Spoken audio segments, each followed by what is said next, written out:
My dear friends, I come to you in mostly response to Stewart Rhodes' message to again stand down, and to his message that what we were doing is not a righteous cause. Also to his message that the Hammonds have not asked us to be there, or that Harney County has not asked us to be there. And I have some respect. I have respect for Stewart Rhodes, but he does not understand what is truly transpiring, or he has chosen to be in opposition. That is not mine to decide or to point out. But I do want to make it clear that I have been in communications with the Hammonds within the last 12 to 24 hours, and that they have very clearly said multiple times, both Dwight and Susie Hammond, that this is more than about them, that they have made their decision, but this is about all those other people out there, that the same things is going to happen to them.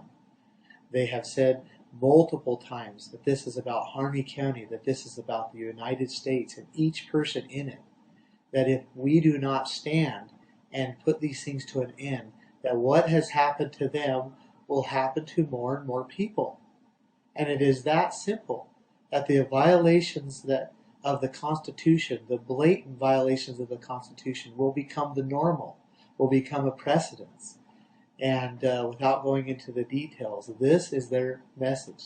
And this is what they have very clearly communicated to me, that this is more than about them, and that they support us standing. Now I want to give you my story about how I got involved. I had recently moved. Moved to Idaho 6 months ago, and found out little pieces about the Hammonds just from articles that people would say and this and that, but I didn't know much about them. And my dad kept worrying about the Hammonds. He would say, "Ammon, what do you know about the Hammonds? I just feel that what happened to us is happening to them, and I'm worried about them." And I'd say every time, "I don't know much about them, Dad," and I'd kind of put it off. I felt that there was enough. Our family was fighting hard enough, that we had enough battles to fight, that we didn't need to go fight somebody else's battles. And then one Monday night, I laid on my bed, getting ready to go to bed. I'm tired after a long day of work. And a message came on my phone. And I looked at it, and it was a message, another article about the Hammonds. And immediately, this urge, this overwhelming urge came upon me to find out about the Hammonds. And I could not sleep, so I studied all through the night. And this motivation to find out about the Hammonds, to learn more. And I read every article I could read. I read part of the court proceedings, and everything I could get my hands on, I read through the night. And then that next morning, I felt this urge again, this desire to begin to write. I knew I was supposed to write something. But my emotion about the Hammonds, after I saw what was happening and found that what was happening to them was the same thing that happened to us. So my emotions were clouding my thoughts, and I was trying to get my thoughts straight so I could write. And I got on my knees and I asked the Lord and said, "Lord, if you want me to write something, then please help me clear my mind and show me what I should write." And that's what happened. In a short period of time, my mind was cleared, and I was able to write. And I wrote that letter to individuals and to government officials. And that was the first one. And during that letter, I began to understand how the Lord felt about the Hammonds. I began to understand about how the Lord felt about Harney County and about this country. And I clearly understood that the Lord was not pleased with what was happening to the Hammonds, and that what was happening to them, if it was not corrected, would be a type and a shadow of what would happen to the rest of the people across this country. And also, that if we allowed the Hammonds to continue to be punished, there would be accountability. And those are the things that I felt very clearly and tried to articulate and sent it. And then once I got the letter written, I felt this desire, this urge to go to Burns and go to the Hammonds Ranch. And I got myself prepared. I told my wife that I needed to go. I was probably going to be gone for a couple days. I tried to help her understand what was going on and my thoughts and my feelings. And she could feel that they were right and that they were what I was supposed to do, and she supported me in that. I have a wonderful, beautiful wife that supports me and loves the Lord. I then went to Oregon. I'd never been to Oregon before. I headed to Burns, and on the way I began to feel that I was not supposed to go to the Hammonds' home in Burns, that I was supposed to go directly to the ranch. And I understood that Dwight and Susie, they're older, they're 74 years old, live in Burns, and they had to buy the house there so that they could, because of all the legal back and forth and the driving and everything, they had to buy a home in Burns so that they could station there. And that Stephen, the son, was at the ranch. And so as I felt I was supposed to, I went directly to the ranch. And Stephen and his ranch hand was working on the ranch, and I introduced myself, and they were very kind, and I drove with them, and I went and helped them move some cattle and helped them feed. Meanwhile, Stephen and I talked, and he told me his whole story about all of the fires and about the things that are going on and about how unjust these things were. And I want to say that Stephen is one of the most humble men that I know. I don't know that he's always been that way. I really don't know. But I know now that he was very humble, and I could tell that he loved the Lord and loved people. Okay?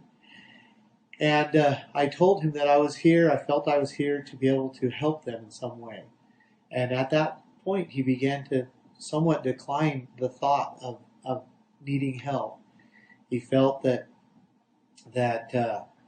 there was no hope, there was no justice in the system, and that the only thing to do was just to bow your head and take what you're given and get through this life. I thanked him for his time after, it was after dark, and we'd spent the rest of the day together. And then I went into Burns, stayed the night there, and the next day met with Susie Hammond. Now, Susie has a little more spunk, a little more fight to her. And she's trying hard to protect her child, her son, and her husband from going to prison. And we told her the story about the Bundy family and about how we were in a very similar situation, and how the people came to our defense. And because the people came, we now are free. And we are now being protected. And for that, I am extremely grateful. I cannot express enough gratitude for the American people for what they did. And we shared these things with Susie, and she began to get hope. And then she shared them with Dwight, and he began to get a little hope that possibly the American people might be able to do something about these gross violations of their God-given rights, and maybe make some of this right. And we began to communicate. I got the full story about everything. That's what I was able to make the facts and events about. And I worked with them for 2 weeks straight, multiple hours each day, back and forth talking and getting these things straight, getting the story. Became very friendly with the Hammonds, and I learned and gained a great love and respect for them. And then I also started bringing other groups, the Pacific Patriot Network, some of the Oath Cooper groups, the Oregon Constitutional Guard, and into these conversations with the Hammonds about how we could stand and protect them. And they were great conversations of faith and hope.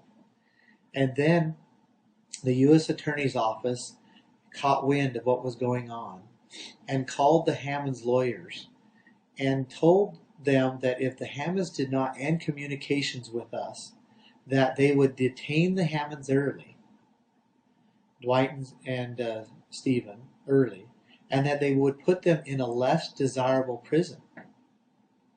And so the Hammonds backed completely off. They felt that their lives were in danger. They felt that my life was in danger. They felt that the U.S. government would raid their home and take them. And you have to keep this in perspective. Here, Dwight is 74 years old. For him to go to a less desirable prison is certain death. He would never get back out. And then they're trying to prepare their family for them to be gone for 5 years because they've been charged as terrorists. And so if that was shortened, if they came and detained them early, they would be able to prepare their wives to take on the ranch. Now, there's some other gross things that are going that I wanted to just inform you of, such as the Hammonds have been restricted from even buying or selling anything over $500. They have to get permission from the federal government to do that. And I could go on and on about the list of things, the great violations that have been going on to the Hammonds. But they backed away because they were afraid, because they were intimidated by the U.S. Attorney's Office. And it was hurtful, but I could understand it, but it was very hard because I knew I'd experienced that if they just had the courage to stand, that they would be able to be free like I am free, and like my father and my brothers and my mother are free, and the ranch, that they would be free like us. But they just had been beaten down to the point over the past decade, to the point that tyranny had been complete. The federal government had accomplished what they wanted to accomplish with the Hammonds. And again, I begin to understand how what has happened to the Hammond will be a type and a shadow of what happens to all Americans if we do not stand. That we will all become like them, so afraid to move, so afraid to act, so afraid to stand up. And that's what will happen if we do not put this an end. So Dwight was right. He was right. He said that this is more than about them. That this is about everybody. That this is about the federal government controlling the land and resources and putting whole counties and whole states in economic duress. This is about violations of human rights, about the federal government not even caring about what is in the Constitution, not even caring about the laws, the supreme law of the land. That's what Dwight said this is about. Not about him, not about their family, about all Americans. And he was right.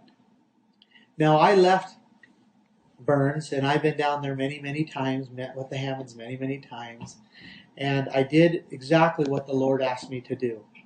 I did it in the way that He asked me, the best I could.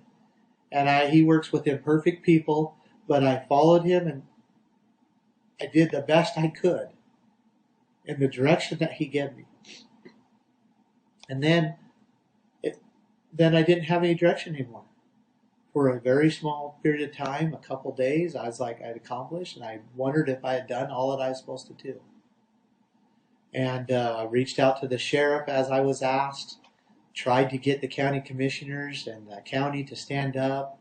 We did a legal notice of redress of grievance that was completely ignored. We had thousands and thousands of people that signed the notice redress of grievance. And thousands of people sent emails to the sheriff, to the county commissioners, and to the state representatives, asking them to get involved, pleading with them to find out the truth about what these things were happening. pleading for them to put together an evidential hearing board so that um, if these abuses can be exposed and ended. And all of those petitions were ignored. Uh, and believe me, I spent over 8 hours in collective communication with the sheriff in less than 2 weeks. I met with him many, many times, talked to him on the phone, and just a continual refusal to do what is right in this case. And so once I began and others began to realize that for whatever reason that we did not understand, the county and the state was not going to stand up against these things, even though they're just such blatant abuses. They were not going to stand up. And I then began to feel and understand some what we were supposed to do. And it became very clear, and I had a hard time with it because it was a very strong stand. And I wrestled back and forth with it, but I knew it was as so clear what we were supposed to do. It was like exactly what was happening at the Bundy Ranch when we were getting guided and directed on what we're supposed to do. That's how it was. And so I began to understand that what we were supposed to do is we were supposed to get together of individuals all across this country that understood and cared about what was happening, that understood that our Constitution was being violated, that it is hanging by a thread, that understood that these abuses to the Hammonds will continue to go on and on and on if they are not put to an end at this time. They understood that what is happening to Harney County would happen to all the counties across the United States and go into all ends of the earth if there was not a stand made. And so I began to understand that I was to call all these people together, to ask them to come and to unite together in Harney County, and that we were to create a defense for the people of Harney County so that they can begin to use their land and their resources again, so that they can get back to prospering again, get back to thriving again, that they can get rid of the fear and the intimidations that have been placed upon them, that they can get rid of the tyranny and the chains that are upon them. That is what I began to understand. And I began to understand exactly how we should do it, exactly the steps that we were to take. And so I began to move in that direction. And from the time that I began to understand and these things became very clear to me, till now, they have only become more and more clear. And they are wisdom in the Lord. And so I am asking you to come to Harney County to make the decision right now of whether this is a righteous cause or not, whether I am some crazy person or whether the Lord truly works through individuals to get his purposes accomplished. I know that we are to stand now and that we are to do these things now, or we will not have anything to pass on to our children, that they will be placed under the same exact measures that the Hammonds have been placed under. And I ask you now to come to Harney County to participate in this wonderful thing that the Lord is about to accomplish. And I say those things to you, and I'm grateful to have such great friends, and look forward to seeing you. Thank you.